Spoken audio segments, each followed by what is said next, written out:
Hello everyone, this is Vanshika Tainwala, legal intern on the Lexus and Company for the month of June. And today in this video, I will be talking about the topic valid contract. So what are the essentials for a contract to be a valid contract? What is a contract?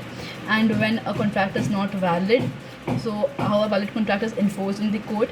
So I will be dealing with all these issues. So basically, what is a contract? A contract is a basis of a society that is civilized.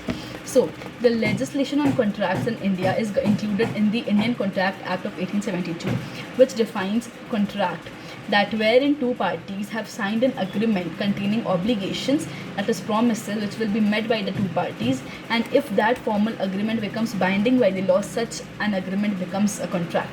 So enforceable by law implies that when only that the party to the agreement have attained the power to enforce, and a violation of such rights will warrant a legal action along with the repudiation of the whole contract. So in any individual's day-to-day life, contracts play a very important role. So the Indian Contract Act regulates agreement or contracts involving diverse parties. So therefore the understanding the fundamental elements of a legal contract is very necessary, because only if those elements are met is the contract claimed to be valid.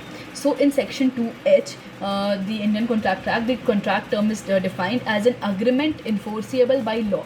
Section 2E provides for agreement. Agreement means wherein the definition means that agreement is defined as the consideration for each other, like promise. So when an individual to whom such proposal is made gives his approval, the proposal is said to be agreed, and the proposal is said to be accepted, and it becomes a promise. So an agreement is an agreed promise, and a contract is a law enforceable agreement.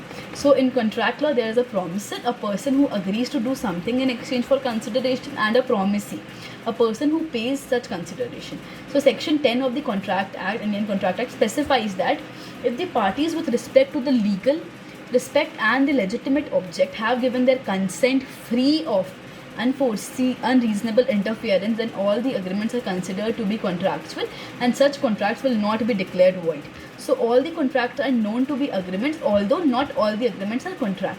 So essentials of a valid contract, there are 7 essentials which helps in order to constitute a valid contract. First is the offer and acceptance. The essence of the contract is offer and acceptance.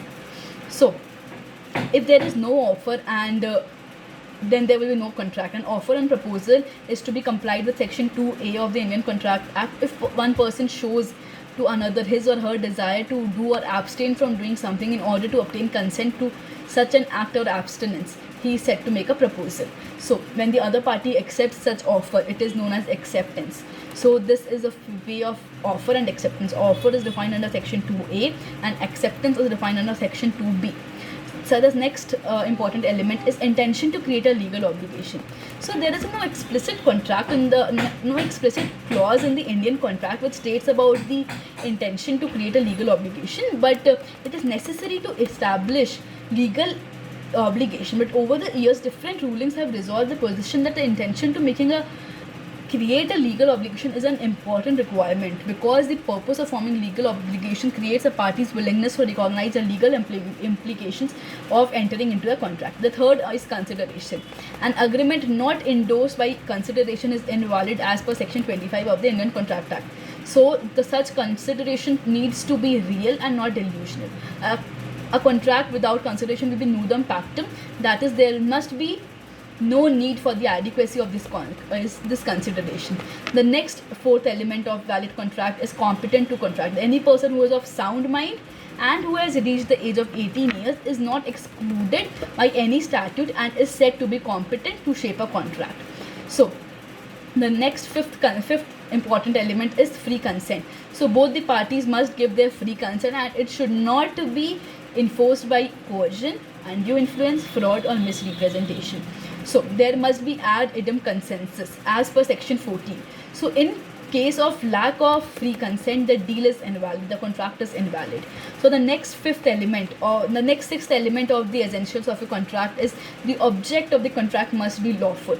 There must be no unlawful act which needs to be done through the contract. So as per section 23 of the Act, the unlawful consideration is specified. The improper object or intention is one that is either prohibited by law or has the power to defeat the rule of law or include harm to the body or the property of an individual, or the court finds the object of the contract being dishonest against the public policy or the intent of the contract. The last point, seventh point, is that it should not be clearly declared as void. So there are few contracts which are explicitly deemed as void under the Indian Contract Act, such as marriage in restraint, contract in made of free trade restraint. These are few examples wherein the contracts are said to be explicitly void. So these are the 7 essentials which needs to be fulfilled in order to make a contract a valid contract. So this was all for the today's video. In the next video, I will try to cover the landmark cases relating to the valid contract. Hope you got the concept. Thank you for listening.